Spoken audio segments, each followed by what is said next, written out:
How does a government fund its ambitions without running out of money? The answer lies in the public debt, a concept that quietly shapes India's economic stability. The Indian constitution draws a clear boundary. Article 292 authorizes the Indian government to borrow amounts approved by the parliament.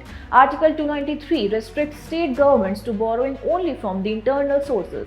Thus, constitutional design explains an important reality. The center carries both internal and external debt while states rely exclusively on internal borrowing. In India, central government liabilities are classified into three parts: internal debt, external debt, and public account liabilities.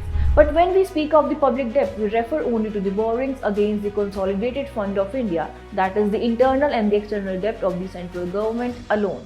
Internal debt forms the backbone of the India's fiscal system. Its most important instrument is dated securities, long-term fixed coupon bonds that finance the bulk of the fiscal deficit. Supporting them are the treasury bills, short-term zero coupon instruments used to manage cash mismatches.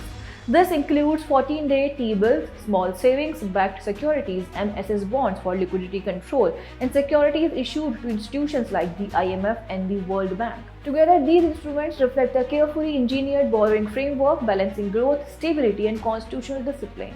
For more such clear and exam-oriented explanations, stay connected with Vision IAS.